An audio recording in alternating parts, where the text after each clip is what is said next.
my shoes and out the door. 5, I'm alive. 6, 7, 8, feeling great. Hello BYWG tribe, this is Dr. Noah. We wanted to make you aware of our never before featured Product of the Month and Book of the Month for March 2018. Keep in mind, all the links, discount codes, and special offers for the delicious product and thought-changing book will be listed in the show notes in iTunes, in our weekly newsletter, and on our website at www.beyondyourwildestgenes.com at the Listen Now tab. Our product of the month is Nikki's Coconut Butter, one of my favorite high healthy fat, low sugar treats. Please enjoy 15% off using our special code BYWG15. Our book of the month is The Abundance Code, How to Bust the 7 Money Myths for a Rich Life Now by Julie Ann Cairns. You can hear Nikki discussing Nikki's Coconut Butter on the March 5th Beyond Your Wildest Genes podcast release, and Julie discussing her book The Abundance Code in the archives on the February 12th, 2018 Beyond Your Wildest Genes podcast release on iTunes and on our newly created YouTube channel. Hello and welcome back to Beyond Your Wildest Genes podcast. My name is Dr. Noah DeCoyer and I'm your co-host. Today I'm very excited to have our guest, Dr. Zach Bush, on. How are you today? Fantastic. So glad to be here. Dr. Bush is one of the few triple board certified physicians in the country with expertise in internal medicine, endocrinology and metabolism, and hospice palliative care. The breakthrough science that Dr. Bush and his colleagues have delivered offer profound new insights into human health and longevity. In 2012, he discovered a family of carbon-based redox molecules made by bacteria. He and his team subsequently demonstrated that this cellular communication network functions to compensate for glyphosate and many other dietary, chemical, and pharmaceutical toxins that disrupt our body's natural defense systems. This science has resulted in a revolutionary class of dietary supplements, including the product Restore. Dr. Bush points to his kids as the driving force behind his passion for change. He is fiercely motivated by a desire to have them experience a much brighter and healthier future. His education efforts provide a grassroots foundation for which he can launch change in our legislative decisions, ultimately upshifting consumer behavior to bring about radical change in mega industries of big farming, big pharma, and Western medicine at large. 2 websites for more information is www.zachbushmd.com and www.restoreforlife.com. And just a reminder, all the links and things of that nature will be in the show notes as well. Okay, folks, this is one of the most anticipated podcasts that I've done in a very long time. When you're interviewing the doctor that Dr. McCullough refers to as the most intelligent doc he knows, you just open up the floor and listen. How are you today, Dr. Bush? I'm good. Thank you for that generous intro. All right. No, a little long, but important to get it out there. So here's simple first question that we start every interview with is, can you go over a little bit of your history, journey, and how you kind of ended up where you are right today? Absolutely. Yeah, I started very allopathic trained in many ways, but actually got my debut at the beginning of life, I guess, as you would say, in that I was going to be an engineer and then happened to choose to do some time abroad before I went to undergrad, and spent time in the Philippines for 6 months living there and working with a group of international midwives delivering babies, and that was kind of my intro to medicine, and just couldn't resist the opportunity to get engaged when I got back and shifted back into pre-med rather than the engineering route. And that experience in a lot of ways kind of planted some seeds in the back of my head as far as how extraordinary natural childbirth could be, how extraordinary kind of a non-pharmaceutical approach to health could be. And then it got put on the back burner, and I very much got seduced by the pharmacologic model. I went through University of Colorado, got my MD there, internal medicine bound. I went to University of Virginia and got my 3-year medicine specialty there, and then went on to a year in chief resident year, which is basically teaching on faculty there, teaching med students and residents. And then went ahead and continued my education at that point, in large part because I really felt like I was unequipped to get to that root cause of what was driving the disease that was so common in my patients. And so I went into endocrinology, which seemed like kind of a good approach to getting to the root cause of everything, because as the endocrinologists say, everything is endocrinology because everything has to do with communication. And so dove into the world of hormones and this incredible world of the mitochondria. Mitochondria, as you know, are kind of like bacteria, except they live inside of our cells instead of outside our cells, and they replicate irregardless of what our cell is doing. They can also die quickly with toxin exposure and the rest. And our longevity, which is a big thrust of your program here, is really tied to the health of these guys. And so in that arena of the mitochondria, I ended up finding a new path for my basic science research, which had previously been interested in mood disorders, mental health, neurologic conditions, and ultimately how the brain could be plastic with its environment. And so that field of neuroplasticity was coming of age. This was the late 90s to the early 2000s, and that was kind of a major interest in mine as how the hormones were changing the way our brains wire throughout life and also in disease situations like major depression or anxiety disorder. So that was my first journey into the basic sciences, and then dove into this world of mitochondria and realized that the endocrinologist would probably have a lot to offer in the world of cancer management. So I started doing some basic science research, which ultimately led to the development of some chemotherapy compounds for metastatic and aggressive tumors involving the pituitary gland, brainstem, etc. And so that was kind of my allopathic journey. The shift happened when my patients started bringing me books on how they could reverse their diabetes with nutrition. And I had trained at the third best endocrine program in the world, and nobody had ever mentioned that you could reverse type 2 diabetes with diet alone. And so it was an aha moment for me in this allopathic bubble that I lived in, and tore through a book that my patients had given me, Neil Barnard's program for reversing diabetes. And that was a huge opening for me. Suddenly realized I hadn't been taught anything terribly interesting about health, and all of my education on disease management, I had already kind of proven out over the previous 6 years that it was a chasing after the wind. So as I was in my last year of fellowship in endocrinology, I started to dive into the science of nutrition further. Ultimately, as I went on to faculty UVA, tried to get underway with a nutrition clinic there to reverse chronic disease, and was unsuccessful. There was a number of different barriers, ironically, including the dietitians in the university, as they had been trained through kind of the food pyramid approach to teaching nutrition, and the data that was coming out at the time was really suggesting that a plant-based diet was going to be the right approach. So watched with somewhat of awe how much not only a lack of education we get in nutrition, but the nutrition we do teach in these academic centers are steeped in dogma that really dates back to legislative farm bills and marketing campaigns from the food industry, and just very little science behind this dogma that we have in the nutrition field. So left in 2010, started my own nutrition center in Virginia, and that's where I am today in a lot of ways. I've got a busy clinic and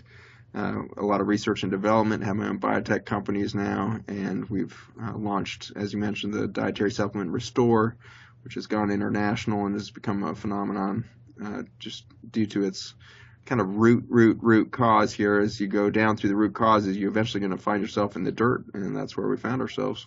So, why don't you continue there? Why don't you talk to us a little bit more about dirt, because that's where you found yourself. And as I mentioned, I listened to many of the podcasts you've been on in the past, and I'm fascinated by how you connected all the dots of all your different education to get to where you are in your product today, which is called this Restore. So tell us a little bit about dirt. Yeah, so I almost have to back up a little bit to even tell that story, because I was the last guy you'd ever think would care about dirt, except that my research had started diving into this area of mitochondria, and there was a lot of agreement in the entire field of cancer that cancer is a genetic disease.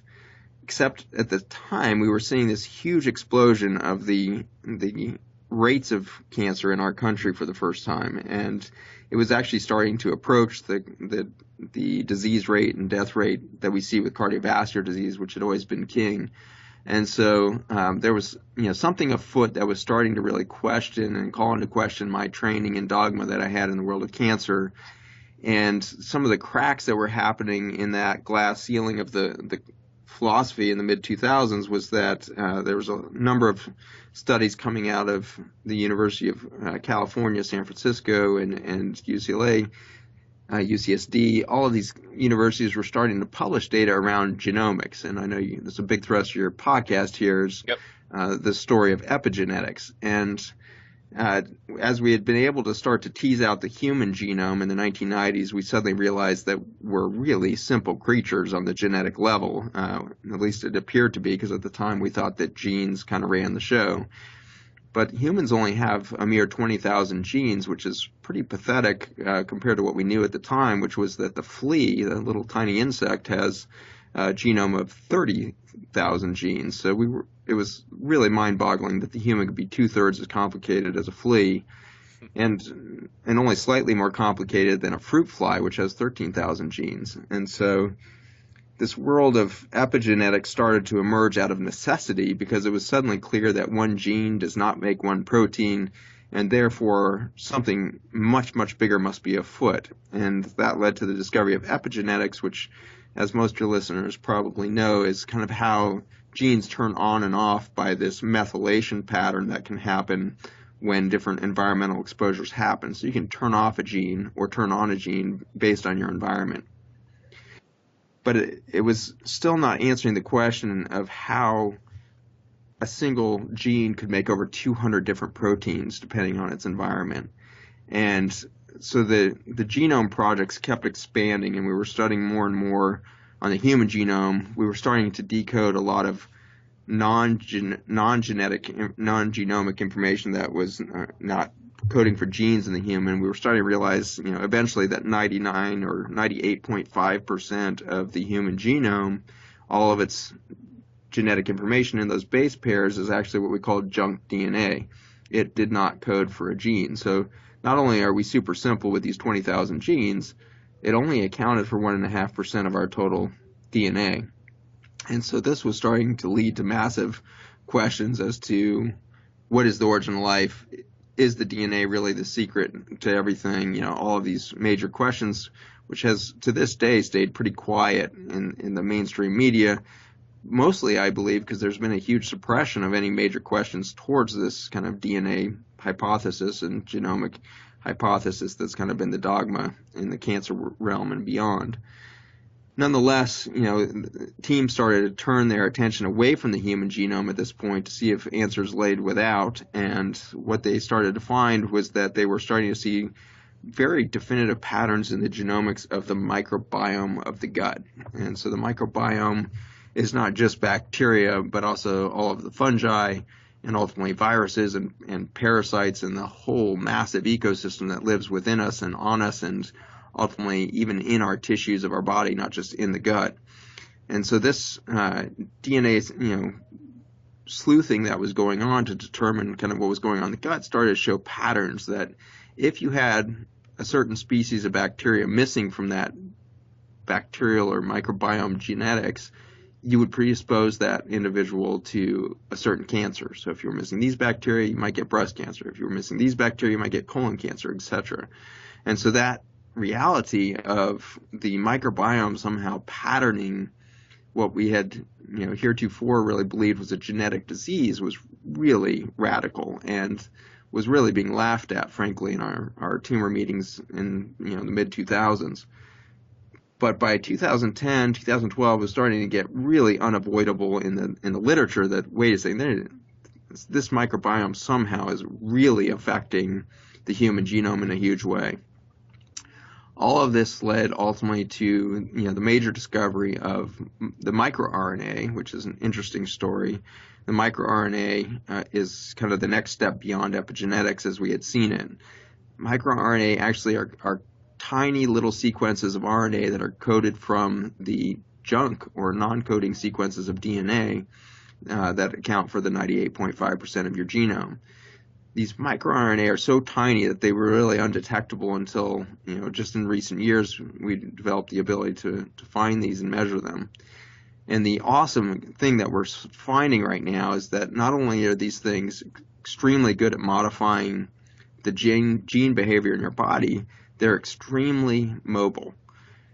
And by mobile, I mean that they can not only leave the nucleus and go into the cytoplasm of the cell where all your messenger RNA go, they can leave the cell and go great distances. They can go into the bloodstream, they can travel from organ to organ, covering large regions of the body, but perhaps way more exciting, that these guys can actually leave your body. And so the microRNA that are being coded from your non-gene DNA is now seen to be going out in your breath, in your saliva, in your urine, your feces. You're like exuding this stuff into the world around you. And by so doing, you're affecting the genetic decision-making in the organisms around you. And likewise, we suddenly had an understanding of the fact that, wow, down here at the foundation of the genomics, we can see this, manipulation of the human genome happening by the microbiome that lives within us. Their junk DNA, their microRNA, starting to affect the way in which your genes turn on and off. And this was a big step towards understanding how missing bacteria in your gut could predispose you to systemic disease such as cancer or autoimmune disease of the rest. So that was some of the major steps that were leading us down this belief system that, okay, the gut is beyond critical. It's beyond the fact that 80% of Americans identify themselves as having some sort of gut problem, whether that's heartburn or irritable bowel syndrome or gut sensitivity to their food or whatever it is. A huge percentage of us are now experiencing an upset gut. And so it was clear that gut was important, but this took it to a whole nother level that, man, we cannot even express the genes in a healthy fashion if our genomics are off in the gut. So, to kind of take that next step then, is, okay, if the bacteria are important and we suddenly have a chronic disease epidemic, how did all that happen? Well, why are we dying? Why are we, accumulating this rate of chronic disease that's never been seen in history before? Our children have 46% with diagnosis of a chronic disease by the time they're age 18. And so that's an extraordinary statistic because just a few decades back, the entire U.S. population, cradle to grave, only had a chronic disease burden of about 4%. So to go from 4% to 46% in just a short few decades was an extraordinary reality. And so what is it that we did to our environment that could have so decimated our foundation of the microbiome? And that started to take us down the study of what are the farming practices currently and what's going there. And it was our chief science officer, a PhD, John Gilday, brilliant man, who kind of made the first mental leap to say, I think that we've got Roundup in the mix here. And Roundup is kind of the most ubiquitous weed killer that's been used in American agriculture, and then it became the foundation for the genetic modification of crops so that they would be Roundup ready or be able to tolerate direct spray of this chemical. That chemical started to really take off in the 1990s with the advent of GMO corn and soybean in 1996, going public with that. And then by 2002, 2004, we saw, some 90% plus of our corn in the country being grown GMO, and 85% of our soy, I'm sorry, I got that reversed, 85% of our corn and 95% of our soybean all being genetically modified. So with that, we were suddenly able to directly spray our crops with this pesticide herbicide. The interesting thing about this compound, it had never really been patented as a weed killer. Instead, it had been patented multiple times as antibiotic, antiparasite, antifungal, all kinds of compounds that it kills. And that was kind of now putting all the pieces together. What if in the mid-1990s we started to spray all of our food and therefore all the soils in which our food was grown with a chemical that was blocking the ability of bacteria and fungi to survive. And so we were spraying our crops and soils with an antibiotic. This then led to a collapse of the genome and the microbial life within our gut. And this was a direct consequence of the collapse of the genome and the microbiome in the soil. As the soil was getting drenched with antibiotic and our food was getting drenched by antibiotic, the bacteria in both places, both the soil and our gut, would be decimated, just like any other antibiotic exposure. The difference, though, is that this was an insidious, add of antibiotic through our food that kept growing over the next 15, 20 years. And so it was kind of this insidious process rather than a dramatic, 7-day course of antibiotic. This was a low-grade exposure to antibiotic for years and years and years that grew and grew over time as we grew more and more genetically modified crop, as we more and more saturated the environment with Roundup. So that's kind of ties, I think, answers that question perhaps to how did I get interested in soil. In some ways it all comes back to genomics, the genomics of the microbiome, both in the soil and your gut, predicting exactly what your genes are doing, what oncogenes or cancer genes are you turning on, which anti-cancer genes are being turned off, and all of that. So what would that scenario look like? Yeah, you basically asked my next question, and I'm going to ask it even though you answered it, and I'm assuming so. What do you believe is one of the prime causes of ill health, decreased immune function, and the destruction of our collective microbiome? I would assume you would say Roundup, or the chemical in Roundup, which is glyphosate, correct? Yeah, glyphosate is definitely one of the major players of the last 20 years for sure. And my confidence has certainly gone up in that as we've continued to study this over the last 7 years in our labs. Arguably, we've done more glyphosate research than any other lab outside of Monsanto, I think. So we've really looked carefully at what are the mechanisms by which this chemical is interacting with the gut lining, and how could that possibly predispose us to all of this disorder and disease. And the answers are pretty profound at the microscopic level. The answers, number one, it's in Monsanto's own patents that this is an antibiotic, it kills bugs, kills plants through the same mechanism of action. But what they don't go on to say is that there's any human targets. In fact, they seem quite adamant in their marketing and in their paperwork to the EPA over the last 35 years is that it doesn't hurt the human directly, it only hurts bacteria, fungi, and plants. I don't know if they've just never studied this, to say that they've never seen toxicity in human cells, in our experience, that would suggest they've actually never looked under a light microscope at human cells that are growing in the presence of tiny amounts of Roundup, because at very tiny amounts, this thing radically changes what cells look like under a microscope.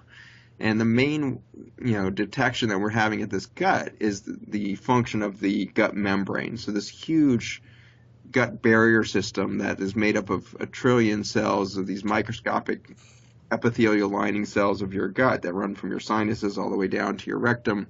This is your front line of defense to the outside world. You want to keep in mind that the outside world, is got all kinds of chemicals way beyond Roundup here. So I don't want to say that all of our chronic disease is from one chemical. I think there's a perfect storm going on. Right. But what I'm about to describe is that we're really tearing the foundation of protection out of your body by this one chemical, and then everything else I think becomes far more toxic. And so with the active ingredient Roundup being glyphosate, this chemical has this direct ability to break down the Velcro-like tight junctions that bond all of these trillions of cells into your protective gut membrane. Your gut membrane barrier is quite huge. It's notable that it's much larger than your skin, which is your other source of exposure to the outside world, obviously. Your skin has somewhere around 1.5 meters square of surface area, whereas your gut lining has somewhere between 1 to 2 tennis courts in the surface area.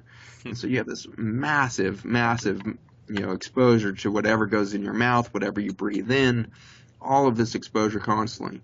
And it's engineered seemingly very poorly. I tend to over-engineer everything I set out to do, so I miss the eloquence of nature's design. Nature's design here put that huge 2 tennis court surface area down to just half the diameter of a human hair in thickness. It's one cell layer deep.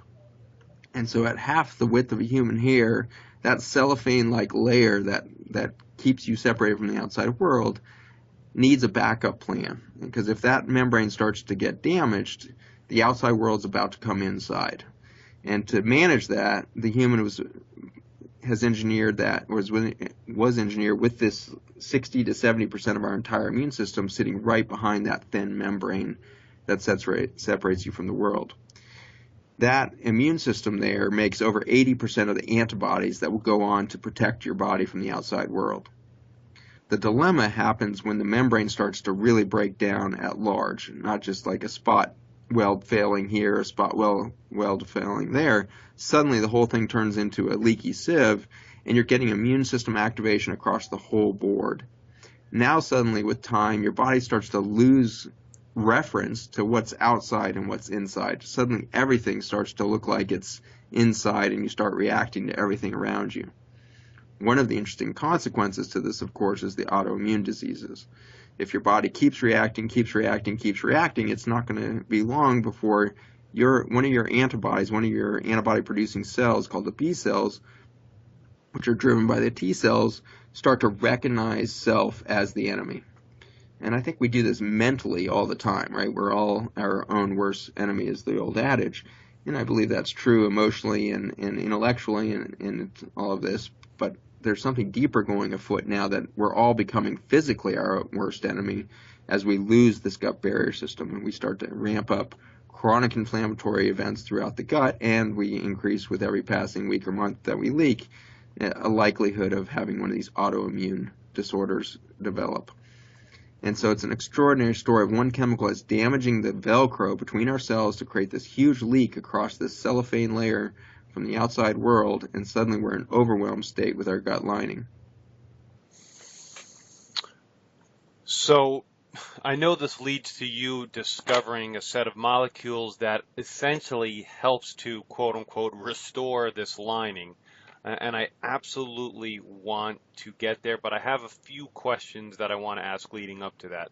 Most of our audience is aware of, the benefits of probiotics, prebiotics, specialized diets, but why are these things simply not enough to get the results that we want in our microbiome, in our health, in our gut health, in our immunity?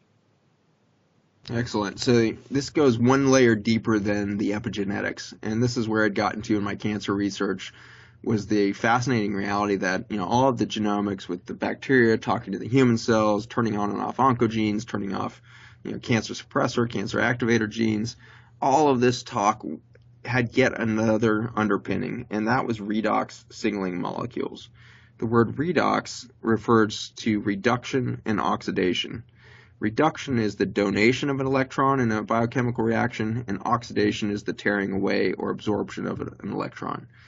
And so the place in which we first discovered this was nitric oxide. I'm sure you guys have had podcasts on nitric oxide, I suspect, but it's the only redox molecule that's made by human cells. And so the redox molecule made by the endothelial layer that lines all of your blood vessels produces and reservoirs nitric oxide, which then can be released into the bloodstream once you start working a muscle to hypoxia. Once you start to get a little ache in the muscle from repetitive motion or exertion of a muscle body, then you'll dilate the blood vessels and deliver more oxygen through the delivery of nitric oxide.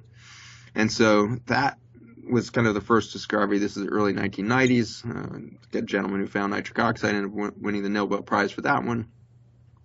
Then in the late 90s and early 2000s, we started to get the realization that all of these reactive oxygen species coming out of the mitochondria might actually be doing something. We thought previously that these were just dangerous waste products that were highly oxidative or dangerous to the inside of our human cells and need to be cleared quickly by the antioxidant system.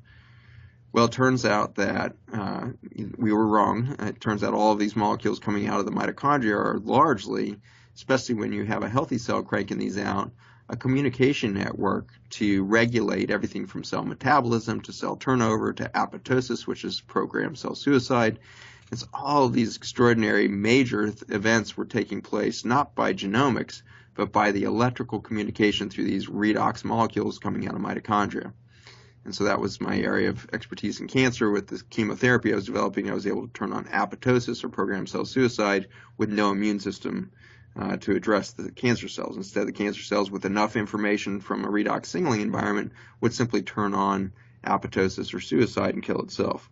So that was a very exciting new realization, that we could go deeper than the genetics. We could go back into cell function by simply getting communication restored at this redox signaling environment. The issue with redox signaling, though, from the mitochondria is that it's very, very ethereal. It's very sensitive. It needs to be in a very, very controlled environment, which is, fortunately, the way in which the inside of your cells are.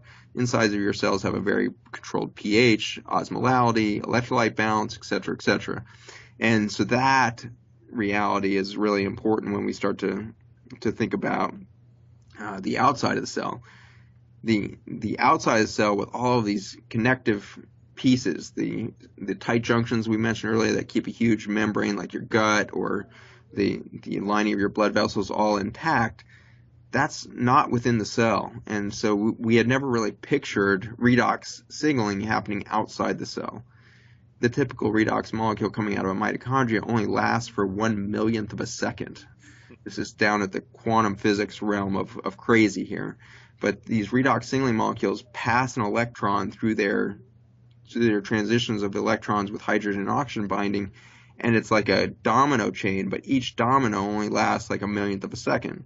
And so that's a very ethereal, signaling system that's very vulnerable to pH change, etc. And so when you go outside of the cell and you no longer have this controlled environment, it was almost impossible for us to visualize something that could do redox signaling or this biochemistry communication outside the cell. And then it was just sheer accident. I don't think anybody is smart enough, whether it was, the Einsteins of the world or before, nobody goes into a paradigm shift in science proactively thinking, I'm going to create a new paradigm and this is how I'm going to do it. Instead, it's always a bumbling, accidental, total chaos, maybe asking the right questions, but usually asking a question that you accidentally get the wrong answer to, and that wrong answer ends up leading to the right question that you should have asked before. And that's what happened to me. And so we were certainly asking all these questions about the gut. How come our patients are not getting better on the healthiest foods in the world? How come they actually look like oftentimes they're getting worse on health food, not better? Like, what's going on at the gut? And so we were diving into soil science for the first time in my experience, and in a white paper we were flying through it, and on page 40 is this huge molecule that suddenly, it's just one of those moments where all of your training, all of your stuff comes to its moment of purpose.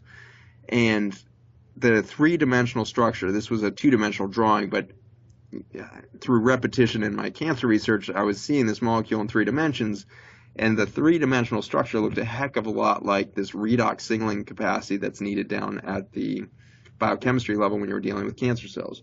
And so to see this in soil was extraordinary, but the most goosebump moment is that on the back of this three-dimensional cluster of oxygen and hydrogens is a huge carbon backbone. And that suddenly was the lights kind of going on of like, oh my gosh, what if there was a stable redox molecule that could live outside of the human cell? What would that do? Wouldn't that be an extraordinary boon for this extracellular environment and ultimately signaling from the outside world into your mitochondria, into your nucleus and your genomics and all of that? And so that was the aha moment. When we later found out that those molecules were being made not only in abundance but in huge diversity by bacteria and fungi, it was kind of the moment of crystallization. It turns out that bacteria and fungi, especially the bacteria being single-celled organisms, they do not have mitochondria in them. And so without mitochondria, it would be impossible for them to make the typical oxygen-based redox signaling stuff that we kind of think of in the human biology.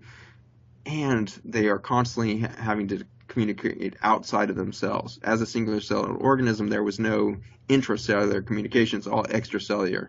And so it made sense that if these guys were going to have a redox pathway to exchange electrical charge between species and beyond, they were going to have big old carbon backbone to keep that thing stable. So that was the discovery. As we started to kind of go down the avenue of trying to figure out, well, does one bacterial species need this or make this, or is it everybody? It increasingly became clear that the entire microbiome is making some niche within this huge communication network of these carbon molecules. We now call these carbon snowflakes in the lab because everybody's kind of familiar with the fact that, oftentimes each snowflake falling on your hand is going to have a different crystal structure to it. And that's very much like these, each species making their own subset of 10 or 15 variants of these carbon-based molecules that have the potential to release hydrogen and absorb hydrogen to give this kind of redox potential too. So I think that where we stand there is, I can give you a little bit more background on some of the steps we went from there. The next steps were to figure out where we were going to get this in abundance. We needed a large amount of this carbon material, and ideally from the most abundant bacterial source possible. And we'd already kind of studied a lot into some of the toxicity in the food chain and everything else, and it was clear that it's hard to find live soil on the earth. So we dove back in time to the fossil layer that has soil that's now been sitting there for about 50 million years. And in that layer where we see these very, very thick layers of fossil soil that came from what looks to have been topsoil levels that were far deeper than anything we've got on Earth today, we started extracting these carbon-based molecules. And with that experience, as we put that into play in microscopes, we saw extraordinary things happening that have really never been explained before or actually witnessed before. And a lot of this came down to communication, not just between the bacteria and fungi, but actually this incredible direct talk to the mitochondria within the human cells, modifying their metabolism, modifying their redox signaling potential, etc., as well as reducing stress within the healthy human cells by removing some of the most kind of oxidative or damaging hydroxyl free radicals from the body and others. And so by taming some of the kind of inflammatory cascade simply by providing communication was a huge, huge, fascinating journey. And what we ended up finding was that indeed this communication network from the soil has the ability to turn on the human genome to produce an enormous amount of extracellular matrix. And in an era where we have chemicals steeping our food that are destroying that extracellular matrix, those tight junctions and beyond, this becomes a huge critical missing ingredient in this human health and foundation for longevity. So let me just summarize, and then you could fill in the pieces. So what you created through essentially this ancient dirt or soil is what you call Restore, and Restore sets up or renews or refurbishes the communication network in your microbiome, so your microbiome can then thrive again and function the way it was intended. Is that fair? That is good, yeah. I mean, this is very much like wireless communication networks is a good way to picture redox signaling molecules. So we're talking about cells, but let's shift for a moment to your cell phone. Your cell phone has a computer in there that receives and transmits information all the time. And it has the potential to connect you to any human on the planet at any time that has another cell phone. And so this is an extraordinarily powerful communication tool. However, if you're more than 7 miles away from the nearest cell tower, that thing is rendered useless as a communication tool. And nothing is broken in that phone. The same receiver, the same transmitter's there, it's sending out the same signal. The only difference is it's lacking this extracellular communication network, which is the wireless phenomenon that we have around us. It's exactly the same phenomenon of these redox signaling molecules outside the cells. The cells are trying to talk across large distances all the time. This is the communication, wireless communication, that puts that into motion. And more importantly, perhaps, or equally as important at least, we see that with the support of the tight junctions and the gap junctions, which look like fiber optic cables running between our cells, the support of that from Restore is perhaps even more profound in that it's now supporting not just the extracellular environment of redox signaling, it's now supporting the direct communication of intracellular or mitochondrial sourced redox signaling as it shoots through these fiber optic cables from one cell to an adjacent cell to ultimately to a whole string of parallel cells that are communicating across distances. So Dr. Butch, let's just go a little bit, I guess practical would be the word, to any level you're comfortable with. What are you seeing clinically or how are people clinically benefiting from Restore? Sure. Yeah, it's notable that this is probably the most FDA compliant compound on the planet. The FDA, as you know, regulates the claims that are made by dietary supplements, and so all dietary supplements are not allowed to claim that they diagnose, treat, change the course, or help prognose any disease or disorder out there. And that's exactly why Restore is so profound, is it actually doesn't do any of those things at all. It actually is just like the wireless. The wireless tower is never initiating a message. You never get a phone call or a text message from the wireless tower near you. You're getting it from somebody else's phone, some other cell distant, that's now transacting that communication through the wireless network.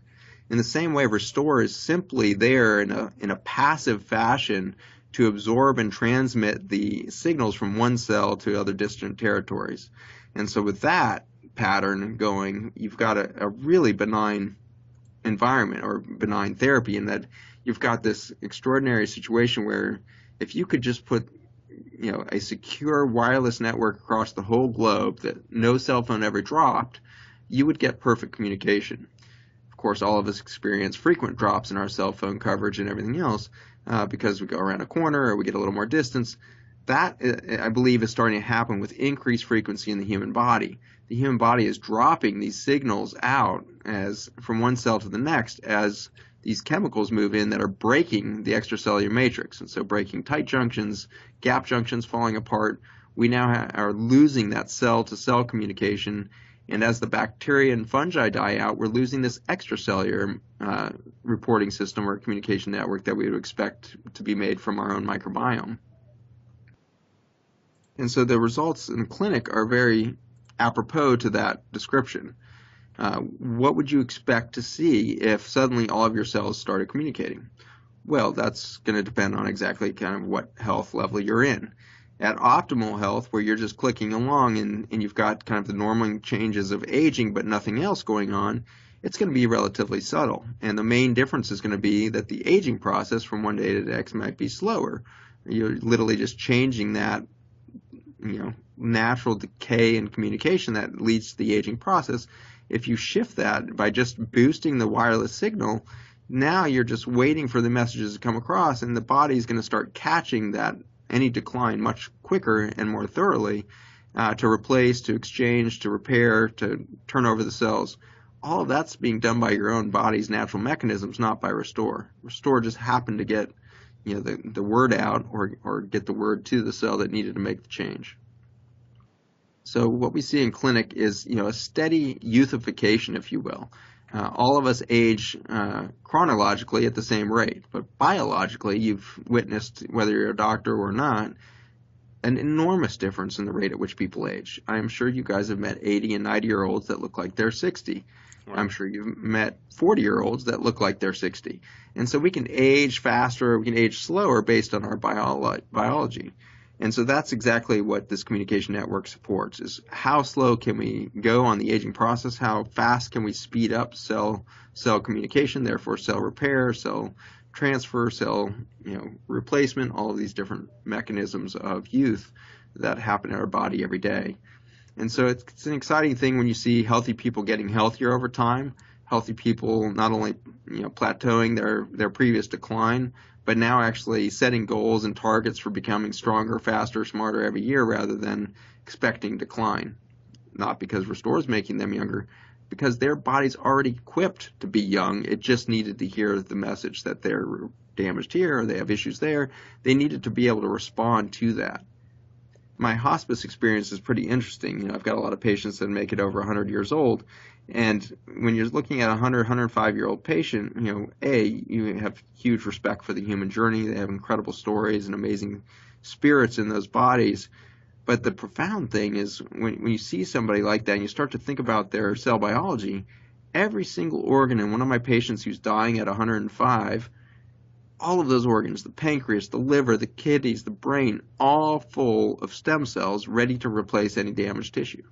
So the fact that we're even capable of dying of quote-unquote old age is indicative of just how bad this communication can break down, that we have all the machinery sitting there to repair and replace, and it's not mobilizing, and so we just start aging because we're not turning on our mechanisms of youth, we're not turning on our machinery for repair, and we start to plateau and decline and decline. And we put that communication network back into place, and you're going to see a shift. You're going to see that shift happen. For some people, it's within minutes. We've had many elderly patients and kids shift, their verbal scores and their cognitive function and everything else within minutes as the wireless network goes back up. Again, it's not treating a darn thing. Your body was just simply equipped to be younger. It just needed to know that it needed to mount this response. And in the Restore product, it's a liquid. It's nearly a tasteless liquid. Something that I just bought and been using for about 2 weeks. You have a nasal spray as well to support the nasal microbiome. Are you at liberty to? Are there any other new products on the way other than these two main core products? These are our core products right now. We have products coming out for the pet line. LumaPet is the product for pets. It turns out pets have a much higher amount of Roundup in their feed than humans do, and so they've been hammered with all kinds of dysfunction and disorders. Their food has declined faster than ours. So we have a whole line of dietary supplements to help support their gut and vascular trees and everything else. We've got a line that's coming out in the coming year through Canada first and then the U.S., but we've actually gotten approval from the FDA, or the version of the FDA in Canada there, to move into large-scale clinical trials for the beef industry, and then moving into the poultry and pork to try to improve the health of these animals, to try to decrease the amount of stress that's being passed from those animals into our own bodies when we consume stressed out meat. That affects our microRNA. It turns on stress in our bodies. And so we think there's a lot of indirect methods for hitting the human by now, moving products to improve the health and reduce the stress of these animals as they're in the food chain. And so we have a lot of excitement about that. Back on the human side, we've got a line of detox effort that we're working on for the coming year. So lots more to come on the mitochondria and beyond. I've also heard of a rumor of a potential book. Is that also a possibility? Mm-hmm. Yeah, the book is always that possibility that kind of lingers out there. Anybody who's ever written a book knows how that project can loom into the future, into this gray zone. But success is its own enemy to book writing, I think. So I'm spending so much time running around the country teaching that I can hardly have time to stop and actually type something. But the book will be coming out this year is the expectation, and we look forward to sharing that with your audience. Yeah, well, once it does come out, I can reach out to your team and you'll hop back on for sure. I would love to. All right, great. So, and I'm sure that the audience got this from your talk, presentation, whatever you want to call it today, because it was unbelievable. Is that this is such a unique, different, and novel way at looking at health, wellness, the microbiome, longevity, disease, that every time I hear it in a little bit of a different way that you present it, it just astounds me. And I thank you for being who you are and what you're bringing to the table, for sure. So my final question, essentially, that I ask every guest, and it's kind of a fun question, is that what does Dr. Bush's day look like from waking to sleeping? Not necessarily when you're on the lecture circuit, but just kind of, affirmations, visualizations, supplements, exercise routines, family time. Like, how does your day look? Yeah, it certainly changes every day, which is one of my favorite things about it. I think variety is the spice of life. But I live in the woods in Virginia, which is such a gift. I usually wake up to the sound of dawn hitting, amazing amount of birds and wildlife in my woods. And so I always feel like I'm waking with the planet, not just to my alarm. And that's, I encourage you to, if not in your daily life, if you're in a suburb or somewhere where you're isolated from nature, to look for opportunities to experience that on some sort of regular basis, whether that's camping or getting to the beach frequently or whatever it is. But the opportunity to wake up with the planet is an extraordinary reminder of just the reality that we're just a pinpoint in this beautiful tapestry of life around us, and it changes the way I live the rest of my day, which is, instead of being, absorbed in my to-do list and everything else, it's really about that initial realization of, man, what a gift to be alive, what a gift to be part of this extraordinary web of life around us, to be one with the microbiome that lives within me, without me. I breathe it, I touch it. It supports me on every avenue. And then the next major piece of it that's led to my biggest success in life, which I really encourage everybody to do, is to eliminate from your beginning of the day expectation. If you just stop, with your to-do list and the expectation that you're going to finish your to-do list, you're going to reduce your stress levels massively. But way more importantly, you're going to open yourself up to the creativity of the universe. I really believe that the intelligence around us, whether you call it God or universe or however you see it, there is a play at work here. There is absolutely this extraordinary ballet being dictated around us that we participate in. And when we take it from our limited human perspective, and we decide to set out into every day with, I need to do this, this, and this, and if I don't get that done, damn it, I didn't do it again, and I failed, and blah. We completely disrupt the flow of the ballet that is already planned out. There's going to be things brought into your life every day that you can't see coming, and those will be blessings, they'll be challenges, there'll be, hurdles for you to jump over, there'll be unexpected, gifts that will come. All of this stuff will be recognized better when it comes and will be responded to more appropriately if you've started the day with an expectation of adventure rather than an expectation of expectation. That is one of the greatest answers we've ever gotten. Audience, all the links to Dr. Bush's website and to the product or store can be found in our show notes. My name is Dr. Noah DeCoyer, your co-host, and you are listening to the Beyond Your Wildest Genes podcast. If you like what you've heard today, please share this with your friends and encourage them to subscribe on iTunes. Leaving a review and rating on iTunes helps us move up the charts and helps more people find us. You can subscribe to our incredible weekly email at www.beyondyourwildestgenes.com. Thank you, and as my oldest son Hayden says, be awesome and never unawesome. Thank you, Dr. Bush. Thank you for having me, Noah.